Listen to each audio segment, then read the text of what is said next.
شریف میں چھپ چھپ کر کھاتے پیتے رہے، اور کچھ لوگ ایسے بھی تھے جو لوگ کثرت سے سوتے رہے۔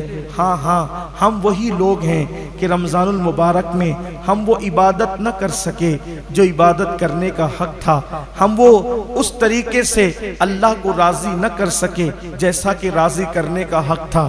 ہم نے تو محفلیں سجائی اور باتوں باتوں کے اندر ہم نے رمضان شریف کو گزارا، کہیں فضول باتوں میں گزارا، کہیں سونے میں گزارا، کہیں پر لوگوں کے ساتھ اٹھ بیٹھ کر کے بکواسوں کے اندر گزارا۔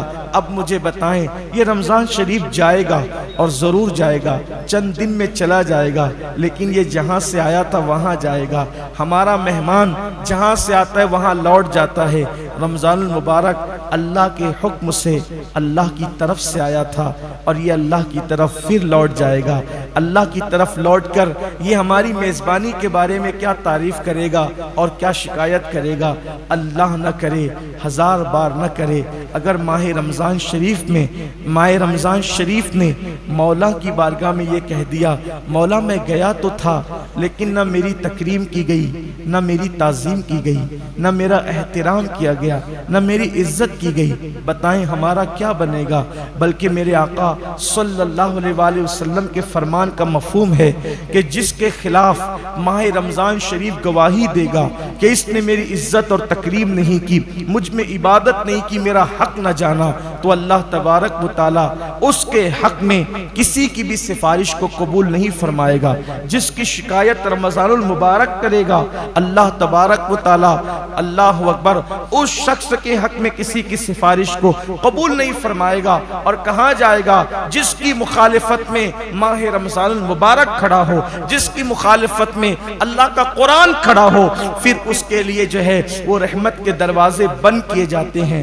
ہاں مسلمانوں، یہ وہی تو مہینہ ہے جس میں رحمتوں کے دروازے کھل دیے جاتے ہیں، یہ وہی تو مہینہ ہے جس کے لیے جنت کے بالا خانوں کو سجایا جاتا ہے، یہ وہی تو مہینہ ہے جس میں روزہ رکھنے والوں کے لیے قرآن بہشت یوں دعا کرتی ہے کہ اللہ مجھے ان کا شوہر بنا جو رمضان المبارک کے اندر پیاسے رہتے ہیں اور تیری عبادت کرتے ہیں۔ روزہ کون سی عبادت کا نام ہے؟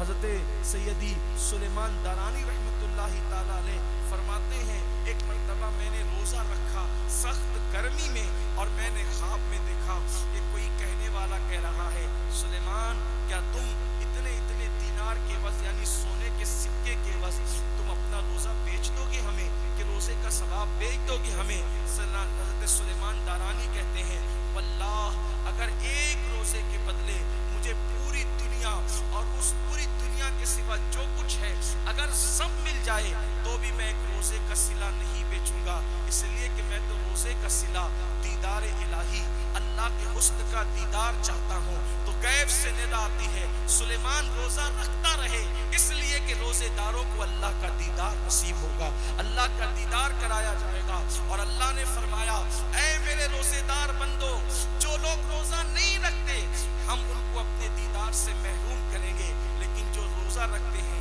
ہم ان کو جنت میں جمع کر کے اور ان کو تخت پر بٹھا کر ان کے کمر کے نیچے تکیے دے کر کے پھر اپنے حسن سے پردے ہٹائیں گے، نقاب ہٹائیں گے، اور اس کے بعد ان کو اپنا دیدار نصیب کریں گے۔ اللہ اکبر، ایسے دیکھیں گے لوگ جیسے عید کا چاند آسمانوں میں دیکھتے ہیں، ویسے اپنے اللہ کا بلا تفصیل اپنے رب کا دیدار کریں گے۔ وہ روزے داروں کے لیے خاص ہے، اللہ روزے داروں کو اس کا دیدار نصیب فرمائے گا۔ اللہ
مقدس کی تلاوت کی گارنٹی، قرآن کی تلاوت بھی ہوگی، تراویح کی صفیں بھی لگے گی، سب کچھ ہوگا، لیکن اس کی کوئی گارنٹی نہیں ہے کہ ہم میں کون ہوگا اور کون نہیں ہوگا۔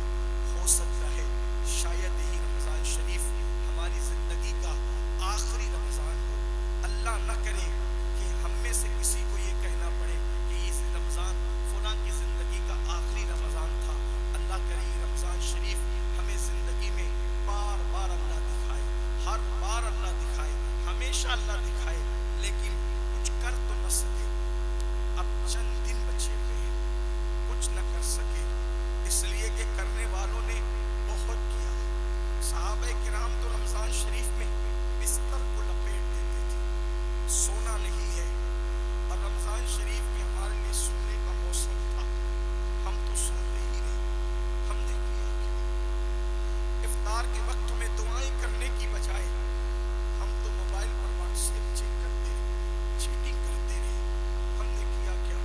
صحابہ کرام سب کچھ کرتے تھے، اس کے باوجود بھی جب رمضان شریف جاتا تھا تو کہتے تھے مولا جو کرنا تھا وہ نہ کر سکے، اس لیے ہماری مغفرت فرما دے، ہمیں معاف فرما دے۔ وہ اللہ سے معافیت طلب کرتے تھے، رب کی بارگاہ میں توبہ استغفار کرتے تھے۔ کہا جاتا ہے آج اللہ نے عمل کا موقع دیا ہے تو عمل کی اہمیت ہمارے سامنے نہیں ہے۔ ایک دن جب قبر کی کالی کوٹری میں چلے جائیں گے، اس دن عمل کی اہمیت پتہ چلے گی، لیکن اس وقت عمل کی اجازت نہ ہوگی، ہم کچھ نہ کر سکیں گے۔ موت کے بعد عمل منقطع ہو جاتے ہیں۔ کہتے ہیں کہ قیامت آئے گی، ہم کہتے ہیں قیامت جب آئے گی تب آئے گی، لیکن جس کے جسم سے روح نکل گئی اس کی قیامت تو اسی وقت آ گئی، اب وہ کچھ نہیں کر سکتا۔ اور سن لو رمضان شریف میں غفلت کرنے والوں، رمضان شریف میں روزے کا حق ادا نہ کرنے والوں، رمضان شریف میں گناہ کرنے والوں، میرے آقا نے فرمایا کہ جس نے رمضان شریف پایا اور اپنی مغفرت نہ کروائی، یعنی رمضان شریف پا کر ایسی کوشش نہ کی، ایسی کاوش نہ کی، اللہ کے یہاں گڑ گڑایا نہیں، نہ توبہ کی، نہ استغفار کیا، رمضان شریف میں بھی اپنی مغفرت نہ کروا سکا۔ آقا علیہ السلام نے اس وقت دعا کی تھی جب میرے آقا منبر پر تشریف لے جا رہے تھے۔ کہتے ہیں کہ جب خطیب منبر پہ جاتا ہے، کوئی خطیب جمعہ کے دن جب خطیب منبر پہ جاتا ہے تو جو لوگ جو دعا کرتے اس کی ہر دعا قبول ہوتی ہے۔ ایک دن میرے آقا جمعہ پڑھانے کے لیے جب منبر پہ تشریف لے جانے لگے تو پہلے زینے پہ قدم رکھا اور فرمایا آمین، پھر دوسرے زینے پہ قدم رکھا اور پھر فرمایا آمین، پھر تیسرے زینے پہ قدم رکھا اور پھر فرمایا آمین۔ آقا آمین کہہ رہے ہیں، کوئی دعا کرنے والا نظر نہیں آتا، سید العالمین آمین کہہ رہے ہیں۔ کسی نے دعا کی ہوگی تبھی تو آمین کہی جا رہی، حضور یوں ہی تو آمین نہیں کہتے۔ جب خطبہ ہوا، نماز ہوئی، صحابہ نے عرض کی آقا ہمارے ماں باپ آپ پہ قربان، ہم نے سنا کہ آپ نے 3 بار آمین کہی، کوئی دعا کرنے والا دکھا نہیں۔ آقا فرماتے میرے صحابہ جبریل امین آئے تھے، سید الملائکہ آئے تھے، اور میں منبر پہ چڑھ رہا تھا اور وہ دعا کر رہے تھے۔ آقا کیا دعا کی انہوں نے؟ آقا نے فرمایا جب دعا انہوں نے کی تو میں نے آمین کہہ دیا۔ یعنی سید الایام ہے، جمعہ کا دن ہے، سید الایام جمعہ کا دن، سید الملائکہ کی دعا اور سید العالمین کی آمین۔ کیا کوئی بدبخت یہ کہہ سکتا ہے؟ کسی میں جرأت ہے کہ وہ وقت کی دعا قبول نہ ہوئی ہوگی؟ میرے اور آپ جیسا گنہگار منبر پر خطیب کے چڑھتے وقت دعا کرے تو اس کی دعا کی قبولیت کی گارنٹی دی گئی۔ جب جبریل دعا کرے اور حضور آمین کہیں تو کون انکار کر سکتا ہے؟